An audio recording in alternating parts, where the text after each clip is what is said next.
Hello दोस्तों, मैं हूं आपका दोस्त SSR। आपका मेरे हॉरर पॉडकास्ट में एक और नई दिल दहला देने वाली स्टोरी के साथ स्वागत है। इससे पहले मेरे चैनल को सब्सक्राइब ज़रूर कर लें। चलिए कहानी को शुरू करते हैं।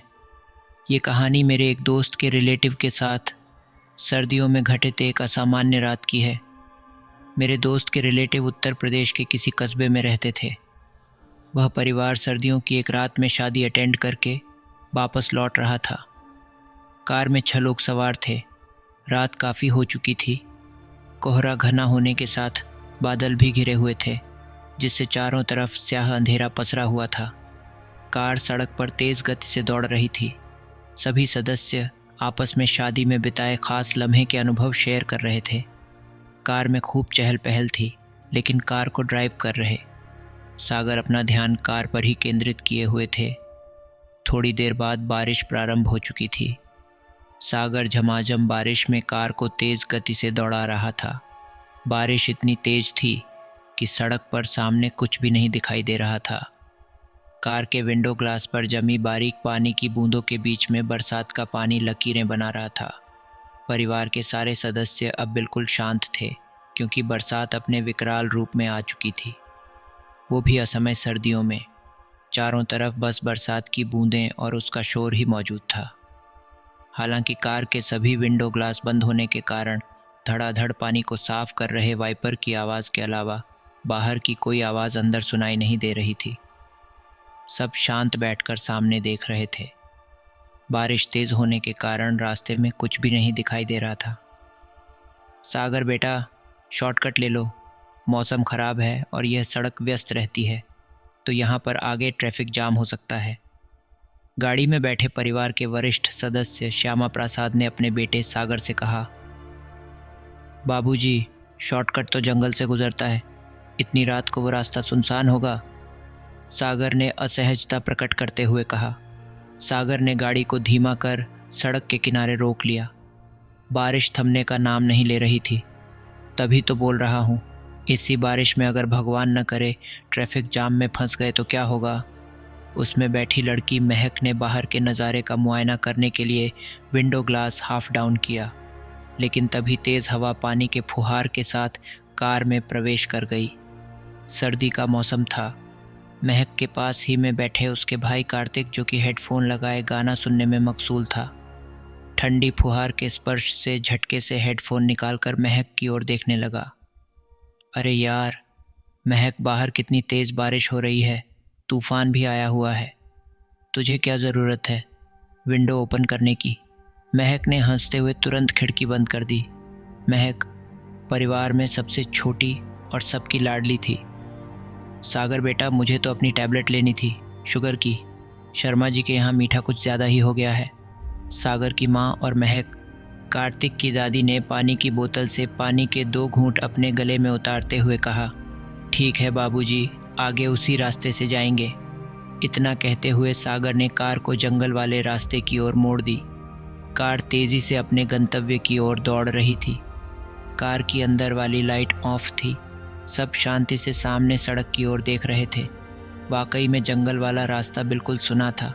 कार की लाइट में सामने सड़क पर बरसात के पानी की सफ़ेद चादर सी पसरी हुई दिखाई दे रही थी। तूफ़ानी हवाओं से झूमते हुए पेड़ सड़क के किनारे पर ऐसे प्रतीत हो रहे थे जैसे कई दानव समूह मतवाले होकर नृत्य कर रहे हों। कभी कभी तो सड़क के किनारे पर स्थित झाड़ के पौधे झुककर कार के सामने आ जाते, जैसे कोई इंसान कार को रोकना चाहता हो। कार्तिक अपने गानों में व्यस्त था और महक विंडो ग्लास से सर को सटाकर बाहर की ओर देख रही थी। हालांकि कार के साइड में इंडिकेटर की हल्की पीली रोशनी में कुछ भी देखना असंभव था। तभी कार जैसे ही सड़क के किनारे खड़े बरगद जैसे किसी विशालकाय पेड़ के पास से गुजरी, तो महक की निगाह उस पेड़ के अंधेरे वाले भाग पर गई, तो उसे अंधेरे में 2 जुगनू की तरह हल्की पीली रोशनी दिखाई दी, जैसे कोई क्रेचर की 2 आंखें हों जो महक को घूर रही थीं। 1 सेकंड बाद वो बंद हो गईं, तो महक डर के मारे चीख पड़ी, मम्मी। महक अपने दोनों हाथों से कानों ढके और आंखों को डर से बंद कर लिया। सभी सदस्य डर गए और सागर ने कार को रोक दिया और पूछने लगा, महक तुम ठीक तो हो ना? क्या हुआ महक बेटा? महक की माँ अनामिका ने महक के सिर को सहलाते हुए पूछा। कार्तिक और बाकी के सदस्य स्तब्ध होकर महक ने ऐसा क्या देख लिया जो वो इतनी सहम गई थी। माँ, उस पेड़ पर कोई था जो मुझे घूर रहा था। उसकी आंखों से पीली रोशनी निकल रही थी और साथ में ब्लिंक भी कर रही थी। महक ने अपनी माँ की बाहों में सिर को छुपाते हुए कहा, अरे महक बेटा, वो कोई जुगनू होगा, इसमें डरने की क्या बात है? श्यामा प्रसाद जी ने महक के डर को दूर करने का प्रयास करते हुए कहा। दादाजी, मैं इतना तो जानती हूँ कि जुगनू बरसात के मौसम में दिखते हैं ना कि सर्दियों में। महक ने अपनी माँ की गोद में से अपना सिर निकालकर श्यामा प्रसाद को जवाब दिया। महक का जवाब सुनकर सभी कुछ देर के लिए शांत रह गए, क्योंकि महक की बात में सच्चाई थी, लेकिन यह उसका भ्रम भी तो हो सकता था। तभी सागर ने कार को बंद करते हुए कहा, चलो मैं अभी देख कर आता हूँ। रुको सागर, इतनी रात को अकेले और ऐसे ख़राब मौसम में जाना ठीक नहीं रहेगा। शायद महक को कोई जानवर या फिर वहम होगा। चलिए पिताजी, ये पागल फालतू में अपना टाइम वेस्ट कर रही है। मैंने पहले ही इसे मना किया था कि वैम्पायर्स और घोस्ट्स की स्टोरीज मत पढ़ा कर, वहम तो होगा ही ना अब। कार्तिक ने महक पर चिढ़ते हुए कहा। सागर ने आगे बिना कुछ बोले कार को स्टार्ट करके सड़क पर दौड़ा दी। सभी शांत मुद्रा में बैठे हुए थे। सबके चेहरे पर अस्थिरता और असहजता के भाव उमड़ आए थे। सब हैरान थे कि वाकई में उस पेड़ पर कोई था जो कुछ देर पहले महक को दिखाई दिया था। महक अभी तक खुद को अपनी माँ की बाहों में छिपाए हुए थी। सभी लोग स्वयं के विवेक और तर्क संगत तथ्यों के आधार पर अपने मस्तिष्क में घटित उस घटना का विश्लेषण कर रहे थे कि तभी कार की एकदम से ब्रेक लगी, जिससे सभी आगे टकराने से बाल बचे। सामने सड़क के नज़ारे को देखकर सागर के मुंह से अनायास ही निकल पड़ा, अब ये कौन है? सबने देखा कि सामने सड़क पर कार की लाइट में सड़क पर खड़े होने के साथ कार को रोकने का प्रयास कर रहा था। तेज़ बारिश में उसका कोट सराबोर हो गया था। उसके लंघाते कदम और एक कंधे से नीचे की ओर खिसक रहे उसके कोट से ईसा जाहिर हो रहा था कि जैसे वो खुद को संभालने में असमर्थ है। ऐसा लग रहा था मानो शायद वह नशे में धुत होकर सड़क पर पड़ा था। इतनी रात को इसे ख़राब मौसम और इस रास्ते में कोई इंसान कैसे हो सकता है, ये बात सबको परेशान कर रही थी। कार आहिस्ता आहिस्ता उस शख्स की ओर बढ़ रही थी। दूर होने के कारण उस शख्स को पहचानने में भी मुश्किल हो रही थी, क्योंकि वह कीचड़ में पूरी तरह से सराबोर हो चुका था। बारिश झमाझम जारी थी, जिससे सर्दी अपनी चरम सीमा पर थी। कार जैसे ही उसके बगल में जाकर रुकी तो वह अनजान शख्स बेहताश होकर कार के उस गेट को नॉक करने लगा जहां पर महक बैठी थी। महक ने देखा कि उस शख्स का चेहरा कीचड़ के साथ खून से सना हुआ था। उसके चेहरे पर कई जगह खरोंच के निशान थे जिनसे खून रिस रहा था। महक ये खौफनाक मंजर देखकर चीख पड़ी। वह पहले से ही डरी हुई थी। ओह माय गॉड, खून! मम्मी बचाओ! महक दोबारा अपनी माँ की बाहों में छिप गई। वह डर से कांप रही थी। उसके शरीर से खौफ की तपन ईजाद होने लगी। कौन पागल है ये? अभी देखता हूँ इसको। सागर गुस्से से कार को बंद करके गेट को ओपन करने के जैसे ही हाथ बढ़ाता है कि तभी श्यामा प्रसाद ने सागर के हाथ पर अपना हाथ रखकर उसे रोका और ख़ुद उससे बात करने की इच्छा जताई। श्यामा प्रसाद ने अपनी ओर खिड़की का कांच नीचे किया और उस अनजान शख्स से बोले, कौन हो भाई? हम लोगों से क्या चाहते हो इतनी रात को? परिवार के सभी सहमे उस अजनबी शख्स की ओर देखे जा रहे थे।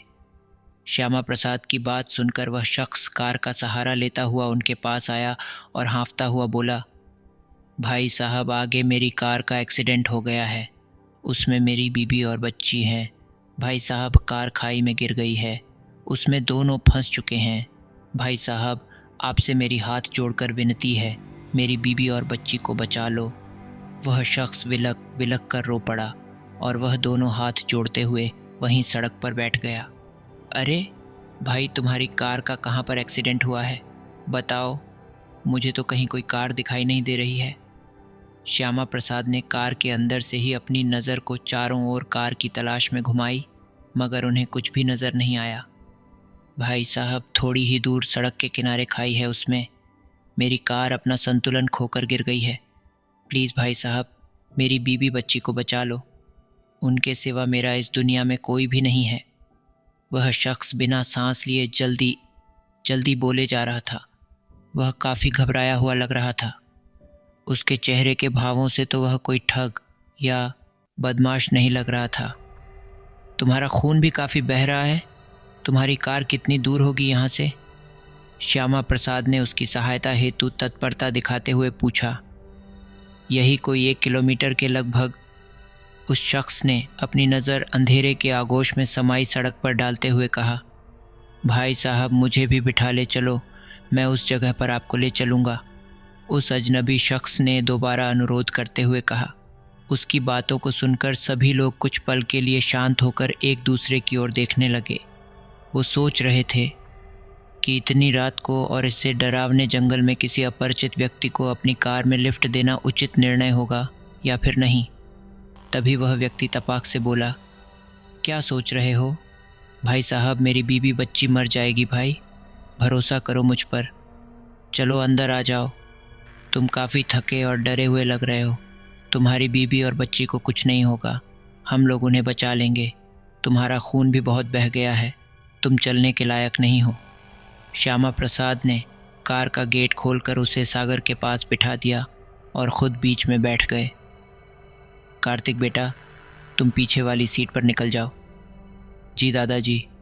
सागर की नज़र उस अजनबी शख्स की टांग पर गई तो उसका जी मिचलाने लगा, क्योंकि उसकी टांग बहुत बुरी तरह से ज़ख्मी थी।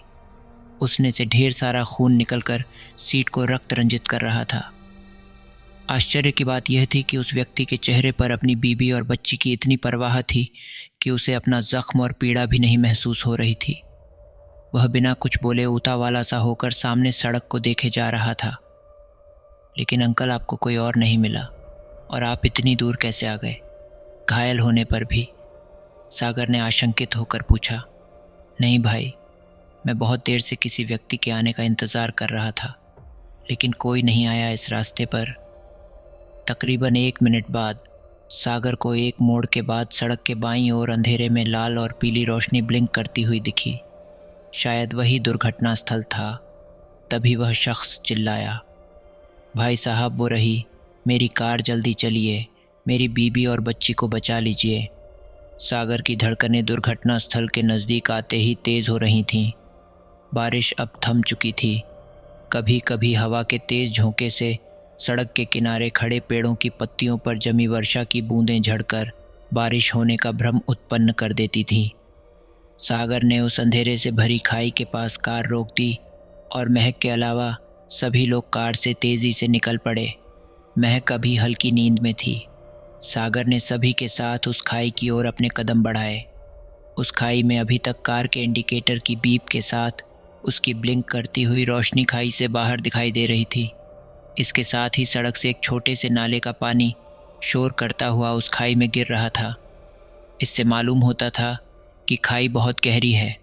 हवा का रुख तेज़ होने के साथ अति शीतल था, जो खून जमाने के लिए काफ़ी था। सभी लोग सर्दी की परवाह किए बिना ही आगे बढ़ रहे थे। उसी वक़्त कार में सो रही महक के कानों में किसी लड़की के रोने की आवाज़ सुनाई दी तो उसकी नींद टूट गई। उसने बैठकर कार से अपने चारों ओर देखा। उसे अपने परिवार के सदस्यों के अलावा कुछ भी नहीं दिखा। लड़की के सिसकने की आवाज़ उसे अभी तक सुनाई दे रही थी। महक ने हिम्मत करके कार से बाहर आई और डरते हुए अपनी जैकेट ठीक की और उस आवाज़ की ओर न जाकर अपने घर वालों की ओर तेज़ी से अपने कदम बढ़ाने लगी। दीदी, प्लीज़ हेल्प मी। दर्द भरी आवाज़ ने महक के कदमों को वहीं ठिठका दिया। पहले तो वह इस आवाज़ को सुनकर उसका दिमाग सन्न रह गया। उसे लगा जैसे कोई पीछे से उसे आवाज़ लगा रहा हो। उसने धीरे धीरे अपनी नज़रों को घुमा कर पीछे देखा तो वहाँ कोई नहीं था। अपना वहम समझकर जैसे ही उसने अपना कदम आगे बढ़ाया तो आवाज़ फिर से उसके कानों में गूंजी, दीदी, पीछे नहीं, इधर। महक ने गौर किया कि वह आवाज़ बगल में स्थित खाई में से आ रही है। चारों तरफ साएं साएं करती हवाएं और बरसात का ठहरा हुआ पानी का शोर वातावरण में एक अजीब सी अशांति घोल रहा था, जो माहौल को डरावना बना रही थी। महक अपने कांपते हुए कदमों से उस आवाज़ की ओर बढ़ रही थी। इतनी भयभीत होने के बावजूद महक खुद को आगे बढ़ने से नहीं रोक पा रही थी, जैसे वह किसी के वश में हो। महक खाई के पास पहुंच चुकी थी। वह उस खाई के दूसरे छोर पर थी और उसके घर वाले लगभग 150 मीटर की दूरी पर थे। महक ने खाई में झांक कर देखा तो वहां स्याह अंधेरे और उस खाई में गिरते हुए पानी के शोर के अलावा कुछ भी नहीं दिख रहा था। आवाज़ अभी तक खाई के अंधेरे वाले हिस्से से आ रही थी। महक ने अपनी जैकेट से मोबाइल निकाला और उसकी फ्लैश जलाकर खाई में दोबारा झांकी तो पाया कि वहाँ काले पानी से खाई लबालब भरी हुई थी। महक असमंजस में पड़ चुकी थी कि खाई में तो पानी भरा हुआ है, फिर यहाँ किसी लड़की की आवाज़ कैसे आ रही है। उधर सभी लोगों ने खाई में झांक कर देखा तो दंग रह गए। उनके पैरों तले ज़मीन खिसक गई, मानो जैसे उन सब का वजूद ही मिट गया हो। खाई में कार के परखच्चे उड़ गए थे और खाई में कार के पास 2 नहीं 3 लाशें क्षित विक्षित हालत में बिखरी पड़ी हुई थीं। लड़की की लाश का सिर धड़ से अलग था और महिला का सिर कुचलकर उसका नामो निशान मिट चुका था।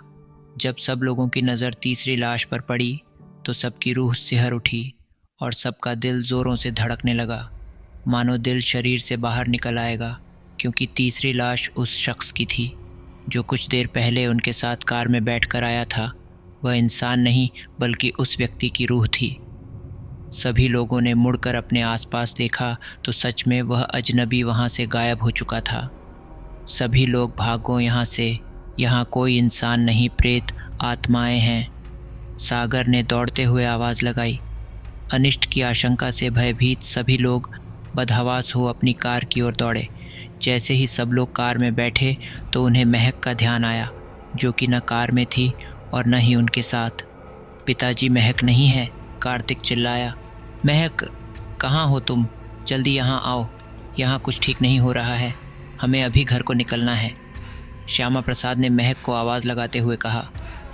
महक, जल्दी आ, कहाँ हो तुम? महक की माँ अनामिका ने चारों तरफ देखकर आवाज़ लगाई, लेकिन उन्हें महक नज़र नहीं आई। सब हैरान और महक को लेकर चिंतित थे। तभी दूर खाई के दूसरे छोर पर कार्तिक को मोबाइल की रोशनी दिखी तो वह चिल्लाया, पिताजी, वो रही महक। कार्तिक, तुम यहीं रुको, मैं महक को लेकर आता हूँ। तब तक तुम सब कार के सभी गेट को लॉक करके बैठना, ठीक है? जी पिताजी। सभी लोगों ने खुद को कार के अंदर बंद कर लिया।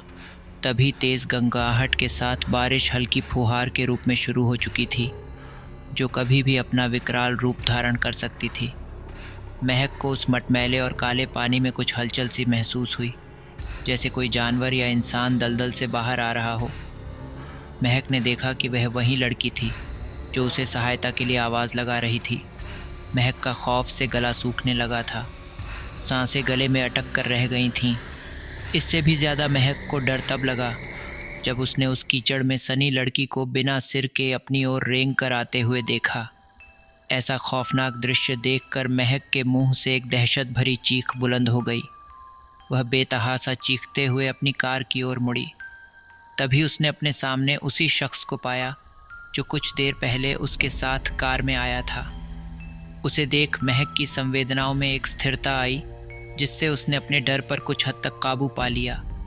लेकिन वह इस बात से अनजान थी कि जिस शख्स से उसका सामना हुआ है वह कोई इंसान नहीं, एक आत्मा है। अंकल, आप यहाँ? अंकल, भागो यहाँ से, मैंने अभी यहाँ पर सिर कटी चुड़ैल देखी है।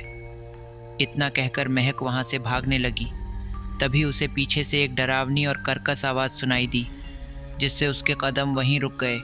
वो सिर कटी चुड़ैल नहीं, मेरी लड़की है, चलो तुम भी मेरे साथ। महक ने पीछे मुड़कर देखा तो चीख पड़ी। उसके गले से अब आवाज़ नहीं निकल रही थी। वह व्यक्ति अपने असली रूप में आ चुका था। खून से लथपथ चेहरा और आँखों की जगह बड़े बड़े 2 गड्ढे, जिनमें तैरती हुई 2 पीली रोशनी बिंदु, जैसे महक ने कुछ देर पहले अंधेरे में पेड़ पर देखे थे। शायद ये आत्मा उस पर पहले से ही नज़र रखे हुए थी। वह आत्मा गुर्राती हुई उसकी ओर बढ़ने लगी। महक का सारा बदन पसीने से तर था। अब उसकी आंखों से आंसू बहने लगे थे और उसके होंठ डर से कांप रहे थे। साथ ही में वह अपने कदम पीछे की ओर खींच रही थी। तभी वह पीछे किसी से टकराई तो वह डर से चीख पड़ी और बेहोश हो गई। पीछे कोई और नहीं, महक के पिताजी सागर थे। उन्होंने महक को गिरने से पहले ही पकड़ लिया था। सागर ने उसे सहारा देकर कार तक ले आए और सभी अपने घर पहुंच गए। महक ने अपनी आंखें खोली तो उसने खुद को अकेले कार में लेता हुआ पाया। कार अभी तक जंगल में रखी हुई थी। महक ने चारों तरफ देखा तो उसे अपने घर का सदस्य दिखाई नहीं दिया। वह घबराते हुए कार के गेट को खोलने लगी, लेकिन कार के लॉक जाम हो चुका था, जिससे महक पर डर फिर से हावी होने लगा था। इसी जद्दोजहद में महक की नज़र आगे वाली सीट पर गई, जहाँ पर वही सिरकटी चुड़ैल बैठी थी। ये देख महक ने चीखना चालू कर दिया और साथ ही में उसने पूरी ताकत के साथ कार के गेट को धक्का मारा, जिससे गेट खुल गया और वह कार के बाहर जा गिरी। तभी उसके कानों में उसकी माँ की आवाज़ पड़ी, क्या हुआ महक, तुम ठीक तो हो ना? महक ने अपनी आंखें खोली तो खुद को अपने बेड के नीचे पाया। माँ, वो सिर कटी लड़की दिखी मुझे, लेकिन मैं यहाँ कैसे माँ? तुम रात को बहुत थक चुकी थी, इसलिए सो गई और कोई चुड़ैल बुड़ैल नहीं है। रात वाली घटना की वजह से तुमको सपना आया होगा, महक की माँ ने उसे समझाते हुए कहा। उस हादसे वाली रात के बाद सागर को भी सफ़र के दौरान कार में किसी के बैठे होने का एहसास होने लगा था और महक के साथ घर के अन्य सदस्यों को सपने में वह सिर कटी चुड़ैल और रात वाला वाक़या परेशान करने लगे थे। जब उन लोगों ने उस जंगल से गुजरने वाले हाईवे पर हुए हादसों की न्यूज़, इंटरनेट की सहायता से जानकारी इकट्ठी की और सभी सड़क दुर्घटनाओं की जांच पड़ताल की तो पाया कि जिस रात उन्होंने जिस कार का एक्सीडेंट देखा था वो उस रात के 10 दिन पहले ही हो चुका था। दुर्घटनाग्रस्त कार में सवार 3 लोगों की मौत घटनास्थल पर ही हो गई थी। उन्हीं लोगों की रूहें अभी तक मदद के लिए उस जंगल में भटकती हैं। इस बात की पुष्टि होने के बाद सागर ने अपने घर, परिवार के सदस्यों और जहाँ तक अपनी कार का मंत्रोच्चारण के साथ शुद्धिकरण करवाया, क्योंकि उन प्रेत आत्माओं का साया उसके घर पर पड़ चुका था। शुद्धिकरण के पश्चात सागर के परिवार वालों का जीवन पूर्व की भांति सामान्य रूप से गुजरने लगा था। दोस्तों, तो ये थी कहानी जो सत्य घटना एवं प्रत्यक्षदर्शियों के वक्तव्य पर आधारित है। कहानी पूरी सुनने के लिए आपका धन्यवाद। ऐसी ही मज़ेदार और खौफनाक कहानियाँ सुनने के लिए हमसे जुड़े रहें और कहानी को लाइक, शेयर और कमेंट करके मेरा सपोर्ट करें। Thank you and see you later. जय श्री राधे।